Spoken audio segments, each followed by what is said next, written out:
All right, so I just watched a film called Extremity, and this was a Dread Central Presents film. And this was directed by the guy who directed Last Shift.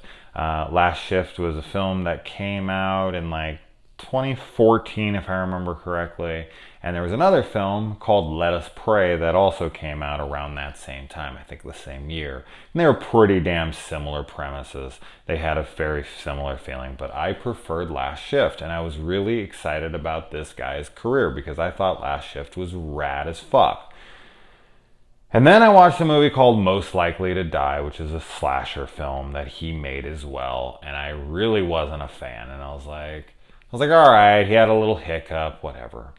And then he made Extremity, and so I was like, all right, let's see. If this sucks, then we'll just say that this was a beginner's luck or something. I know he'd kind of made some stuff before Last Shift, but I don't know. That was the first thing that actually was widely released to my knowledge and made any kind of impact for me. And Most Likely to Die came out very shortly after and was just not good in my opinion. I really didn't like almost any of it. And so yeah, when Extremity came out, I was just like, all right, one more chance. Let's see.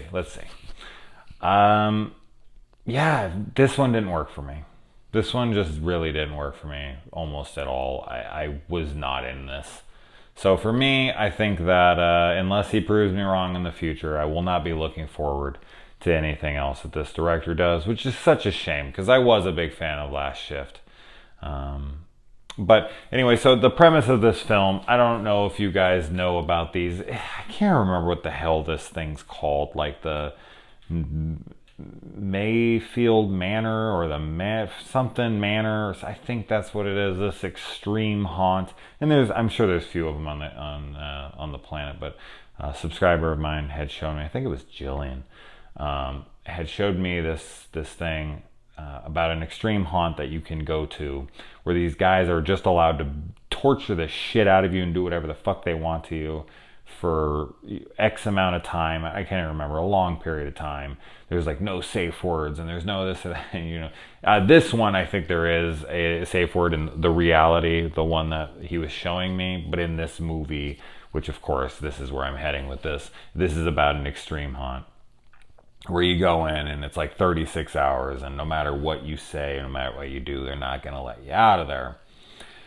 And I had watched some of the videos on The Real Place, that I'm sure that this is based on, or another one just like it that this is based on. And I just think it's the stupidest shit ever. I really do. I don't understand it. I mean, you want to prove you're tough?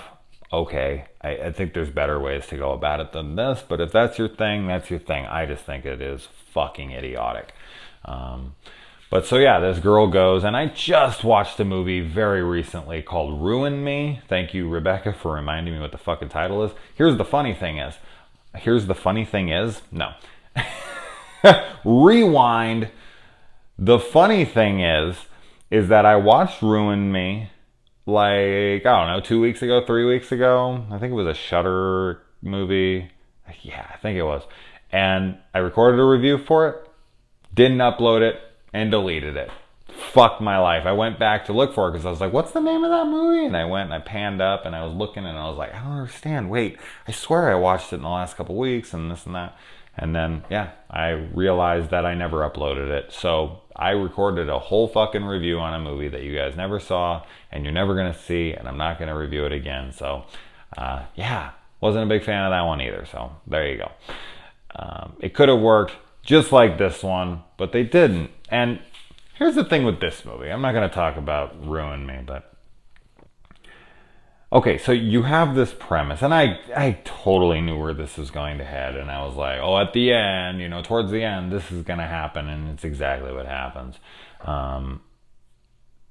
But the thing with this film for me is, this is going to sound weird, but even though I don't condone this at all in reality, I think that this is fucking wrong, and I don't think that people should take advantage of people who are clearly mentally ill that would want to do something like this to themselves. Yes, they'll see it as like therapy, or it's their choice, it's their body, it's their mind. I'm sorry, man. You shouldn't fucking torture anybody, even if they're into it.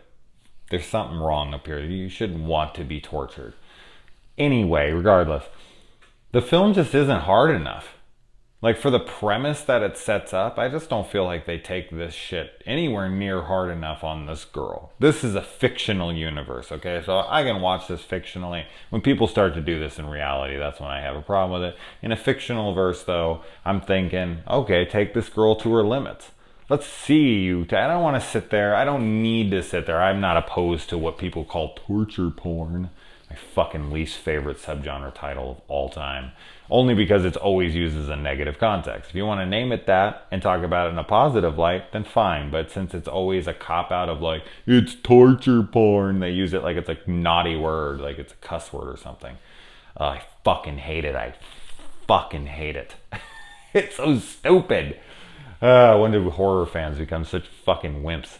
Anyway, so I don't need to sit there and watch someone get tortured for fucking an hour and a half for my sick pleasure. And I say, it's the premise of the film. The premise of the film is that this girl is going to test her limits. That is the fucking premise. She's mentally off. She has some things in her past that she is so afraid of that she can't function. And she decides, hey, fuck it. I'm going to go into this thing and it's going to harden my ass. And I'm going to be able to take anything when I get out of here. I get the mentality, sort of, but clearly people in her life who love her or have some kind of connection to her, whatever, psychotherapist or friend or girlfriend or whatever, they're trying to call her and they're trying to stop her from doing this because they're like, whoa, you're doing so good, you stop this shit, whatever. And I totally understand that. They're right to do this. But so she wants to go in, she wants to fucking take this seriously, and she wants to heal from this. She's using it as a form of extreme therapy, almost like someone going and willingly participating in a jigsaw game, which that would be interesting. You've never seen that in the Saw movie. Someone who was like seeking out John Kramer. Spoilers if you've never seen a fucking Saw movie. But there you go, from someone who hates torture porn, I hate Saw. Sorry, I fucking, it just annoys me. But yeah, it's just, I don't know, like, I would think that this would just go harder. They'd be meaner to her, that they do more to her, and they just don't, in my opinion. It's pretty light overall. Didn't really like the motives of things. I wasn't really feeling character moments that I should have. There's drama in here that could have worked. I mean, I know it was there for dramatic sake, and that's fine, but it wasn't landing for me because it's not really focusing on the main character's drama. It's focusing on other characters' drama that you really shouldn't care about, and there's this like man behind the mask, and you're like, oh, okay. And yes, you want to keep him evil, or you want to make him a character, that's fine. I get what they were going for, honestly. I do. I understand it. They were trying to show that it's like, it's not all evil on both sides, and this and that. But it's just, none of it was really playing out for me. I was kind of sitting there like, all right. It was competently made in places, but in other places I just felt like it was extremely lackluster. But at the same time, I'm a tad bias because I'm sitting there the whole time like, am I supposed to feel sorry for this girl? Like, is this the emotion that I'm supposed to be feeling? She put herself in this fucking situation. It would be like, and this is probably why they never did that in a Saw movie, going back to what I was kind of talking about earlier, like a willing participant for a Saw trap, is because people would be sitting there like, this fucking idiot put themselves in this. Like, what do I care? Like, it's the fact that they're forcibly put there against their will that makes it interesting, right? It kind of like in Ruin Me, when she goes and she's trying to have fun. She's going there to support her boyfriend, and she's being put in there. And then the game keeps going further and further, and she's trying to tap out, but they won't let her. I can understand that. Even though that film didn't fully work for me, I got that more because she was there kind of under duress, as where this girl is there willingly. She signed herself up for 36 hours of abuse no matter what. And even though they're trying to take it into different places, I was just sitting there like, you idiot. Like, what the fuck did you do this to yourself for? So that stuff immediately wasn't working for me. So I think I was kind of lost on the story to begin with. So I will admit that I might be a tad biased just because of my feelings for it. There's some good colors in this film in the beginning. There's some neon lighting, which you guys know I'm always a big fan of. And there's a lot of demonizing of horror from characters in this that are connected to this main character. Like, she has an obsession with horror movies, and characters are demonizing the horror genre as nothing more than like, you know, some sick fantasy or sexual pleasure for the mentally deranged or something, which, you know, I've dealt with in my life for sure. People are just like, you like this shit, you must be off in the head. I'm sure whoever wrote this is a horror fan and gets this stuff, so he threw that in there. But I was kind of laughing at that, because it's like, yep, I've heard that. Yep, I've heard that. It's so stupid. It's such bullshit. That is not how horror fans are, but I understand why it's in here. But yeah, so a lot of ways to just say I wasn't a big fan. I wouldn't recommend it. The poster's really cool, though. I'll give it that. And there's some fine performances from certain people. You get to see the dude that's in Insidious, the dude who walks, like, he's out on the balcony and then he like walks back this way and he's in the room. That dude, he's also in Saw 3. And I've seen him in a few places, so he's usually in Lee Winnell, James Wan productions. But yeah, so anyways, did anybody see this movie? Am I alone in this? And if you did, am I crazy? Did you love it? Let me know.